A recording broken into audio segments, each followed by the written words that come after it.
அனைவருக்கும் வணக்கங்க. இப்போ நான் மேலே இருந்த வீடியோவுக்கு பாதகாதிபதி அதிகமாக வந்திருக்கோம். அந்த ஜோதிடர் படித்தவங்களுக்கெல்லாம் பாதகாதிபதி தெரியும்.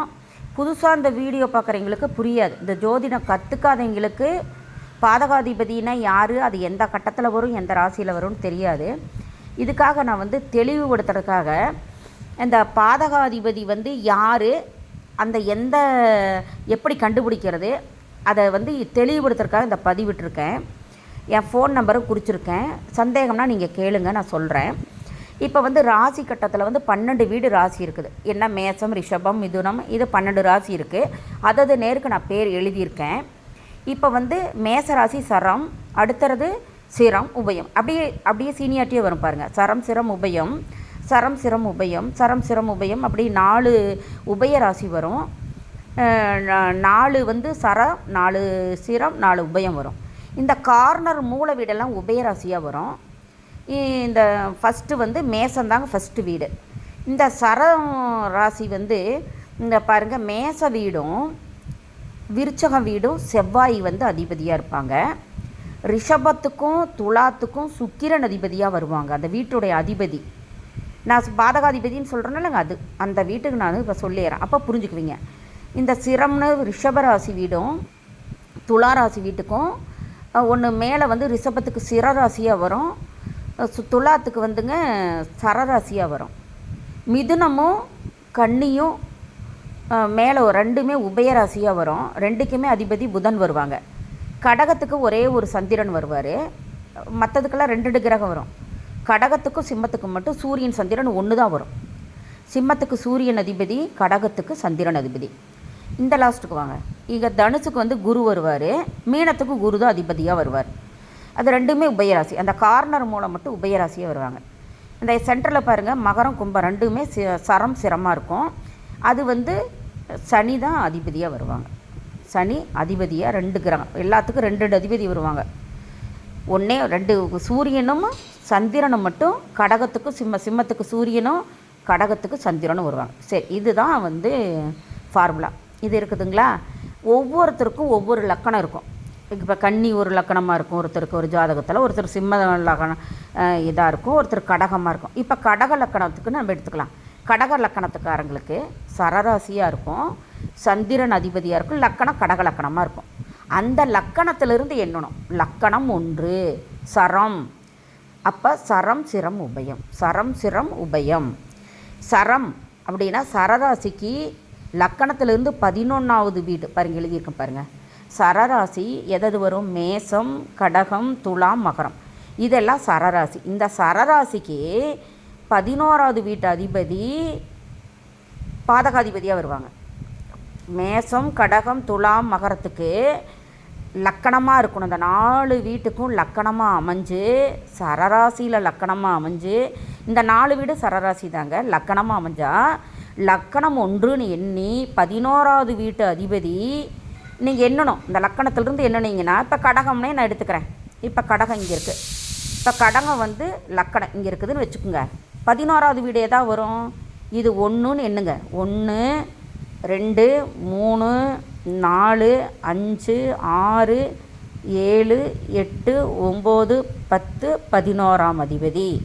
கடகராசிக்கு 11ஆம் அதிபதி ரிஷபத்தினுடைய சிரராசியோடைய அதிபதி யார்? சுக்கிர பகவான். அவங்களுக்கு பாதகாதிபதியாக வருவாங்க. ஓகேங்களா?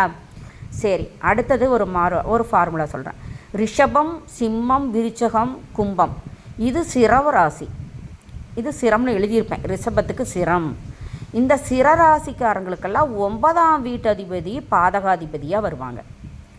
அப்போ 9ஆம் வீட்டு அதிபதி பாதகாதிபதினா யார் வருவாங்க? சிம்மத்துக்கு ஒரு 9ஆம் வீடு மாறும், விருச்சகத்துக்கு 9ஆம் வீடு மாறும், கும்பத்துக்கு சிரமாக இருந்தாலும் மாறும், அதிபதிகள் மாறுவாங்க. ஏன்னா அந்தந்த லக்கணத்திலிருந்து எண்ணும்போது 9வது வீட்டு அதிபதி தான் பாதகாதிபதியாக வருவாங்க. சரி, இப்போ நம்ம ரிஷபத்துக்கு எண்ணலாம். ரிஷபத்துக்கு 9ஆம் வீட்டு அதிபதி பாதகாதிபதி. 9ஆம் வீடு ரிஷப லக்கணம். இது லக்கணம் இங்கே இருந்ததுன்னா 9 வீடு எண்ணணும். 1 2 3 4 5 6 7 8 9. அப்போ இதுதான் 9ஆம் வீடாக வரும். இதனுடைய அதிபதி நான் கீழே சனி பகவான் குறிச்சிருக்கேன். மகர வீடு சனி வீடு, சனி அதிபதி 9ஆம் வீடாக வருது. அந்த 9ஆம் அதிபதி சனி பகவான் பாதகாதிபதியாக வருவார். ஓகேவா? சரி, இப்படி தான் புரிஞ்சுக்கணும். அந்த பாதகாதிபதி நான் மேலே சொன்னதுல எல்லாம் பாதகாதிபதியாக வருவாங்க. சரி, இப்போ மிதுன லக்கணம், கன்னி லக்கணம், தனுசு, மீன லக்கணத்துக்காரங்க உபயராசி. 4 காரணர் உபயரார்.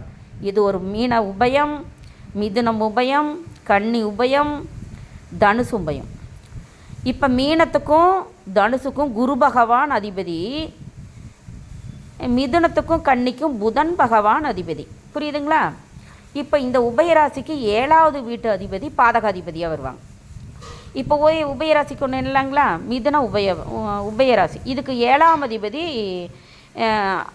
பாதகாதிபதியாக வருவாங்க இந்த ராசிக்காரங்களுக்கு. சரி, இப்போ 7 வீடு பார்க்கணுங்களா. 1 2 3 4 5 6 7. அப்போ மிதுன உபயராசிக்காரங்களுக்கு 7வது வீடு எந்த வீடாக வரும்? தனுசு வீடு வரும். உபயராசி வீடு வருது 7வது வீடாக. குரு பகவான் அவங்களுக்கு பாதகாதிபதியாக வருவாங்க. இப்போ தனுசு ராசிக்கு எடுத்துக்கலாம். லக்கணம் இங்கே போட்டிருக்கிறேன்னா இதுக்கு 7வது வீடு தான் அதிபதி. பாருங்கள், தனுசுக்கு 7ஆம் வீடு அதிபதி பாதகாதிபதி. இப்போ தனுசு வீட்டுக்கு எடுத்துக்கலாம். 1 2 3 4 5 6 7. புதன் பகவான் 7வது அதிபதியாக வருது. தனுசு லக்கணக்காரங்களுக்கு 7ஆம் அதிபதி புதன் பாதகாதிபதியாக வருவாங்க. புரியுதுங்களா? இதுதான் பாதகாதிபதி கண்டுபிடிக்கிறது. அப்போ சரராசிக்கு 11ஆம் அதிபதி பாதகாதிபதியாகவும், சிரராசிக்கு 9ஆம் அதிபதி பாதகாதிபதியாகவும், உபயராசிக்கு 7ஆம் அதிபதி பாதகாதிபதியாகவும் வருவாங்க. பாருங்கள், லக்கணம் 1வது வீடாக எடுத்துக்கணும். அவரவர் ஜாதகப்படி பாதகாதிபதி அமையும். உதாரணம், தனுசு லக்கணத்துக்கு ஒருவருக்கு 7வது அதிபதி புதன் பாதகாதிபதி. அப்போ இதிலிருந்து நீங்கள் இந்த கட்டத்தை வச்சு நீங்கள் இந்த கட்டம், அதனால தான் நான் என் முகத்தை கூட காட்டலைங்க. இதை காட்டினதுக்கு எதுக்குன்னா, இதில் இவ்வளோ தெளிவாக நீங்கள் பார்க்கலாம். நான் சொன்ன என் முகத்தை மட்டும் வச்சு கேமராவில் இதை சொன்னேன்னா உங்களுக்கு புரியாது. இப்போ புரிஞ்சுக்கிட்டிங்களா? இதுதான் ஜோதிட சூட்சமம். இன்னொரு உண்மைங்க, ஜாதகத்தில் ஒவ்வொரு கட்டத்துலையும் ஒவ்வொரு கிரகம் அமைஞ்சிருக்கும். இப்போ இங்கே லக்கணத்தில் குரு இங்கே இருக்கிறாருன்னு வச்சுக்கோங்க. இது ஆட்சி உச்சம் பெற்ற வீடு. குரு பகவான் இங்கே இருக்கிறார். இங்கே குரு இருக்கிறவங்களுக்கு அதிர்ஷ்டமாக இருக்கும். அவருக்கு 6ஆம் அதிபதியும் ஒன்றும் செய்ய முடியாது, 8ஆம் அதிபதியாக வந்தாலும் ஒன்றும் செய்ய முடியாது. ஜாதகக்காரர் என்ன சொல்லுவார்? ஒரு ஜாதகம் இங்கே குரு போட்டுக்குவார். ஒரு ஜாதகம் சொல்கிறது எல்லாம் உண்மை இல்லைங்க. எல்லாத்துக்கும் அது வராது, நடக்காது. ஒவ்வொருத்தர் ஜூலை மாத பலன் உடனே கிளிக் பண்ணுங்கள், ஜூலை மாதம் போய் இதெல்லாம் நடக்காதுங்க. இது ஜோதிட ரகசியம். இது நான் உண்மையை தான் சொல்கிறேன். இப்போ உங்கள் குரு இங்கே இருக்கிறாருன்னு வச்சுக்கோங்க. குரு ரிஷபத்தில் இருக்கிறார். குரு பார்வை என்னென்ன பார்வை வரும்? 5 7 9. 5வது பார்வை எது வரும்? இங்கே 1 குரு இங்கே இருக்கிறாருங்களா. 1 2 3 4 5 கன்னி வீட்டை பார்ப்பார். விருச்சகம் 7ஆம் வீட்டை பார்ப்பார். மகரம் 9ஆம் வீட்டை பார்ப்பார். இவங்களுக்கெல்லாம் நல்லது நடக்குமா? நடக்காதுங்க. இப்போ 100 பேர்த்தில் 2 பேர்த்துக்கு நல்லது நடக்கும். இது ஜோதிட ரகசியம் இதுதாங்க. ஏன்னா அவங்களுக்கு குரு பகவான் கோச்சாரத்தில் நடக்காதுங்க. அவங்க பிறந்த ஜாதகம் இருக்குல்லங்க, அந்த குரு பகவான் எங்கே உட்காந்துருக்காரு, அந்த குரு பார்வைக்கு இது மகாலட்சுமி ஸ்தானத்தில் அது குரு பகவான் பொருந்துதா? குரு இங்கே இருக்கிறாருன்னு வச்சுக்கோங்க. அந்த குரு இப்போ இங்கே இருப்பார். எங்கே? ரிஷபத்தில் இருக்கிறாருன்னு வச்சுக்கோங்க. இப்போ இது எத்தனாவது வீடாக வரும்? இங்கே இருக்கிறார் குரு. ஆட்சி உச்சம் பெற்ற வீட்டில் இருக்கிறார். ஆட்சி உச்சம்னா 100 120 125% அவங்க நன்மை செய்கிற குரு இங்கே இருக்கிறார். தான் சுப வீட்டில் இருக்கிறார். தான் ஆட்சி வீட்டில் சுபஸ்தான வீட்டில் மூலத்திரிகோண வீட்டில் இருக்கிறார். அப்போ ரிஷப வீட்டிலேருந்து என்னங்க? 1 2 3 4 5 6 7 8. 8ஆம் அதிபதி தப்பு தான் செய்யும்பாங்க. ஆனால் இந்த லக்கணத்தில் சந்திரன் உட்காந்து பூராட 3ஆம் பாதத்தில் பிறந்திருந்ததுன்னு வச்சுங்க ஒரு ஜாதகி, ஒன்றுமே பண்ணாதுங்க. 8ஆம் வீடாக இருந்தாலும் குரு பார்வை 8ஆக இருந்தாலும் புஷ்காராம்சம் வாங்கியிருக்குது குரு பகவான். சந்திரன் வந்து பூராடம் 3ஆம் பாதத்தில் பிறந்த ஜாதகிக்கு இங்கே ரிஷப குரு ஒன்றுமே செய்ய முடியாது. 8ஆம் வீட்டில் பார்த்தாலுமே 8 மறைவு ஸ்தானம், 6, 8, 12 மறைவு ஸ்தானம் இருந்தாலும் அது புஷ்கராம்சம் வீடு. லக்கண அதிபதி சந்திரன் உட்காந்துருக்கு பூராடம் 3ல். ஒன்றுமே பண்ணாதுங்க குரு. ஜாதகக்காரர் வந்து சொல்கிறார் ஜூலை மாத பலன், குரு வந்து 8ஆம் அதிபதி ஒன்றும் செய்யும், நல்லது தான் செய்யும். அந்த மாதிரி கிரக அமைப்பு எங்கெங்கே, இப்போ குரு இங்கே உட்காருதுன்னு வச்சுக்கோங்க, இங்கே உட்காந்துருக்கார். இப்போ இது 9ஆம் வீடு, இப்போ இவருக்கு நல்லது செய்யும். இப்போ அவர் சொல்கிற ஜாதகம் பொருந்தும். எப்படின்னா இங்கிருந்து என்னங்க 1, 2, 3, 4, 5, 6, 7, 8, 9 இங்கே குரு உட்காந்துருக்கிறார். அவர் கோச்சார குருவுக்கு 9ஆம் இடமும் குரு பகவான் அந்த வீட்டில் அவங்க உட்காந்துருந்தும் இல்லை மகாலட்சுமி ஸ்தானத்தில் இங்கிருந்து எண்ணி 1, 2, 3, 4, 5 குரு இங்கே உட்காந்துருக்கிறாருன்னு வச்சுக்கோங்க. இவருடைய லக்கணம் இங்கேயா இருந்து 5ஆம் ஸ்தானத்தில் குரு இருக்குதோ 5, 7, 9 குரு உட்காந்துருந்து இவர் ஜாதகப்படி பார்க்கும்போது இது 9ஆம் இடமாக வந்திருந்தனா அவர் சொல்கிற பலன் துரிதமாக பலிக்கும். ஆனால் கிரக அமைப்பு இப்படி ஜாதக நோட்டையே பார்க்காம வெறும் குருவுடைய பார்வை வச்சு மட்டுமே ஒரு ஜாதகம் சொன்னால் பலன் முழுதும் எடுத்துக்கொள்ளக்கூடாது. இதுதான் நான் கற்ற ஜோதிடம். நான் கற்ற ஜோதிடத்தில் 1, 5, 9 குரு வந்துங்க மகாலட்சுமி ஸ்தானத்தில் அமர்ந்து புஷ்கராம்சம் வாங்கியிருந்தா அது மறைவு ஸ்தானமாக இருந்தால் கூட அது நன்மையைத்தான் செய்யும். குரு வந்து சனியோட உட்கார்ந்தாலும் மற்ற கிரகங்களோட பாவ கிரகங்களோட உட்கார்ந்தாலும் நீச்சம் பெற்ற ராஜயோகம். மகர வீடு குரு வந்து நீச்சம், கடகத்தில் குரு உச்சம், குரு உச்சம் கடக வீட்டில், மகர வீட்டில் குரு நீச்சம். மற்ற கிரகங்கள் இருக்குதுன்னு வச்சுக்கோங்க, மற்ற கிரகங்கள் வந்து சுபகிரகங்களும் இருக்குது, அசுப கிரகங்களும். அப்போ நீச்சம் பெற்ற ராஜயோகம் வாங்கிருங்க. அப்போ அவருக்கு எப்படி கோச்சார குரு பலன் வந்து இங்கே சிறப்படையும்? அதனாலங்க ஜாதகத்துல எல்லாம் சொல்கிறாங்க இல்லைங்க, இந்த யூடியூப்பில் சொல்கிற ஜாதகம் சும்மா அந்த ஜாதகம் இப்படி தாங்க வரும், அப்படி வரும், அப்படி அதெல்லாம் நடக்காதுங்க. 100 பேர்த்தில் 4 பேர்த்துக்கு நடக்கும். ஏன்னா அவர் சொல்கிற பார்வை பலன் அவங்களுக்கு உண்டான அந்த கோச்சாரப்படி இப்போ பலன் வந்து யாராவது ஒருத்தருக்கு கிரக அமைப்பு அப்படி இருக்கணும், அப்போ தான் அமையும், இல்லைன்னா அமையாது. ஜாதகம் வந்து ஒருவருடைய ஜாதக கட்டத்திலுடைய கிரகங்கள் எப்படி எப்படி பொருந்திருக்கு அதை வச்சு தான் ஜாதக பலன் கோச்சார பலனை ஒப்பிட்டு சொல்லணும். அப்போ தான் அந்த பலன் பொருந்தும். புரியுதுங்களா? 7ஆம் வீட்டில் வந்துங்க, 7ஆம் வீட்டில் 3 கிரகம் இருந்து 7ஆம் வீடு லக்கணத்திலிருந்து 7ஆம் வீட்டில் ஒரு 1 இருந்தால் 1 கொண்டாட்டி, 2 இருந்தால் 2 கொண்டாட்டி, 3 இருந்தால் 3 கொண்டாட்டிங்க. அவருக்கு 7ஆம் வீட்டில் எத்தனை கிரகம் இருந்ததோ அத்தனை மனைவிமார்கள் அவருக்கு வாய்ப்பார். இது நெத்தியடி ஜோதிடங்க. 3 தாலி கட்டலினால் 2 வச்சிருப்பார் அவர். இதுதான் உண்மை ஜாதகம். குரு பார்த்தாருன்னா பாப்பார், விட்டுட்டு வந்துடுவார். புரியுதுங்களா நான் சொல்கிறது?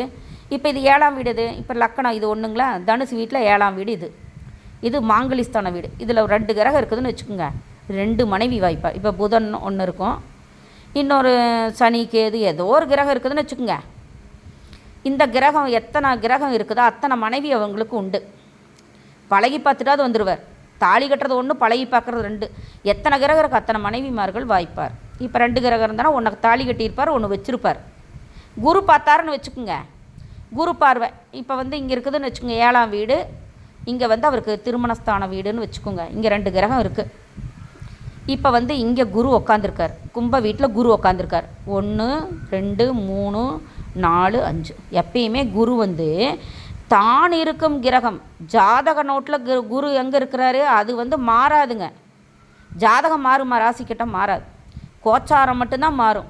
இப்போ இந்த குரு இங்கே இருப்பார், ரிஷப வீட்டில் இருக்கிறார். அப்போ வந்து அங்கேருந்து பார்த்தா 2ஆம் வீடாக போயிருங்க, அதை விடுங்க. நான் சொல்கிறது ஒரு ஜாதக கட்டம் பின்ன எதுக்கு ஜோசியம் எழுதுறது, ஜாதக கட்டம் எதுக்கு, ராசி கட்டம் போடுறது எதுக்கு? இங்கே குரு இருக்கிறார், 1, 2, 3, 4, 5ஆம் பார்வையாக பார்க்குறாரு. அப்போ இவருக்கு 2 மனைவி வாய்க்குமா?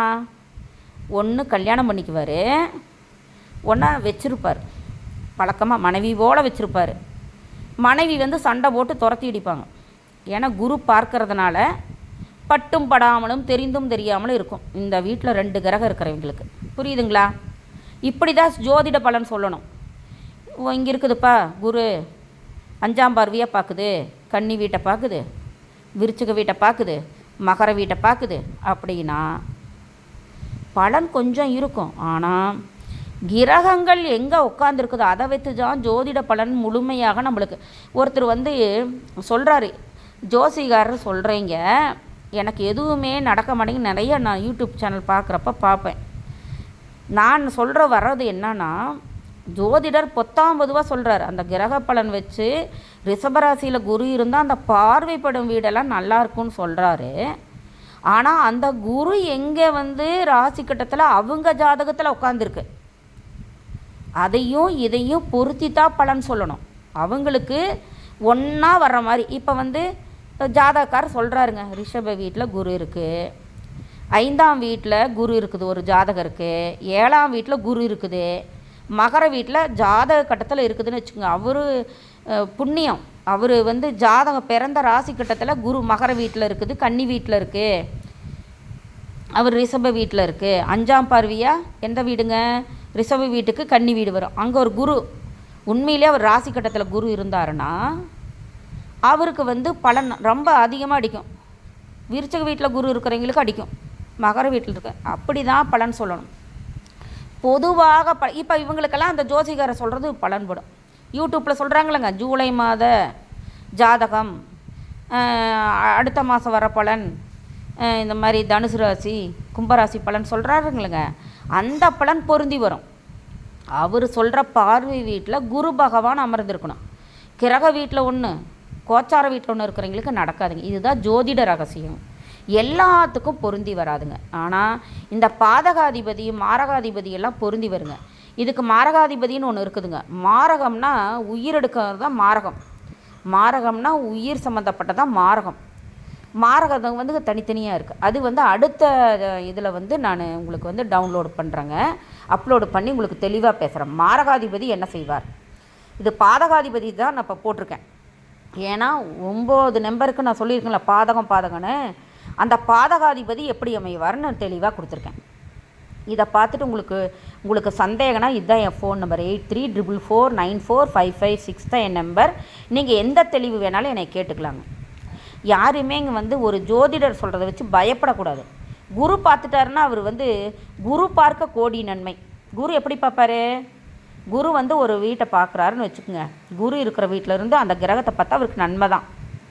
ஆனால் அந்த கிரகம் அங்கே இருந்துன்னா ரொம்ப பயன். 100% பலன் தரும். இல்லைன்னா 20% 25 தாங்க தரும். ஐயோ ஜோதிடம் சொல்லிச்சு எனக்கு கிடைக்கலன்னெல்லாம் புலம்பக்கூடாதுங்க. அது வந்து இதுதான் ஜோதிட ரகசியம். பார்த்துக்குங்க. நான் என்ன இந்த மாதிரி நிறையா ஜோதிட நுணுக்கு சப்ஸ்கிரைப் பண்ணுங்கள். நான் என்னோடதெல்லாம் எல்லாமே நீங்கள் கேட்டுக்கலாம். எந்த சந்தேகனாலும் என் நம்பருக்கு நீங்கள் கேட்கலாம். நான் அத்தனைக்கும் நான் வந்து உங்களுக்கு டைம் இருக்கிறப்போ உங்களுக்கு பதில் சொல்கிறேன். நன்றி, வணக்கங்க.